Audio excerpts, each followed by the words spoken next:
for joining us for the next in our series, Not Just for NIMBYs, an ongoing conversation with those in the wind industry that are on the front lines of engaging communities in winning public acceptance for wind farms.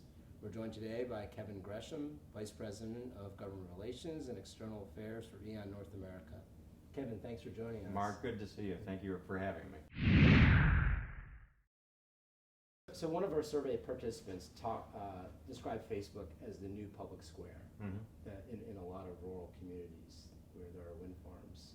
Do you agree with that statement? Absolutely. No, like a public square, you expect a public square if you go to a speech or a concert or something. Think 4th of July, you know, there's just a lot of noise and there's a lot of chatter. It just keeps going. And social media is going to be the same way. You get people interacting in the relationship show. That's what you have. For, you know, IPPs, you have to maintain message discipline. Otherwise, you begin to get off track. And so, you know, a message that hits community values, that shows emotional tie to a project and the benefits of the project, that's the message you want to convey, and you just have to keep on that. Facebook, it's the gathering place, it's the call to action, it's all the logistics are right there in Facebook, and that's for the opposition. They know when every meeting is and they know where to go, and so yeah, it's there, and it basically does replace the newspaper.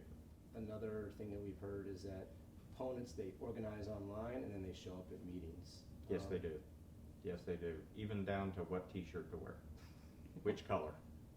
Seriously, I mean, we've seen walk into a room of white shirts or red T-shirts or whichever. You know that they're there, and that's just to show, whether it's a county commission or a permitting board or whatever. It's to say, okay, we're all here and we're all against. What have you seen the industry do in order to prepare for that, or what more could they be doing?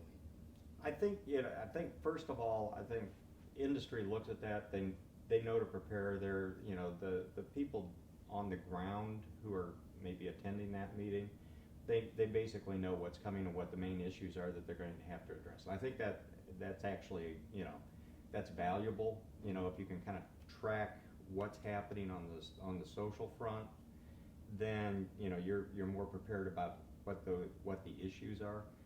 Obviously, there needs to be some sort of a counter message out there, and it can't be just facts and figures.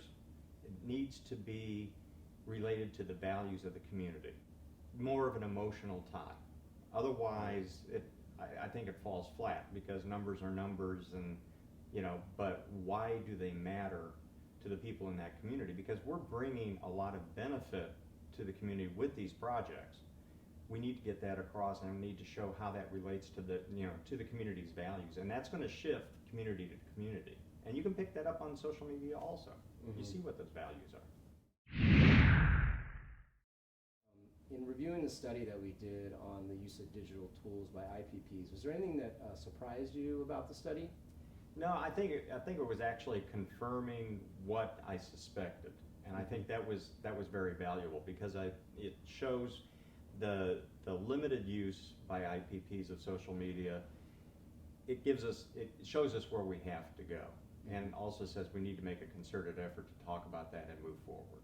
What has been your experience, both at E.ON and also just your role in the industry and AWEA, in terms of the industry's overall use of digital tools for community engagement at the wind farm level? I think there's been definite ramping up of the use of social media to promote wind and promote renewables. I've seen that across the board. For, you know, community engagement, I think we need to be more focused, and I think we need to develop more air cover, but I think then it's up to developers to really look at, you know, who's the audience, who are they talking to on the ground, what are the different channels that can be used. You've got a certain set that uses Twitter, some that use Facebook, others that, you know, use other media that are out there. What's the best way to reach? And I think that's where there needs to be more education for developers, and maybe a little bit more resource to show where to go and how to make that work.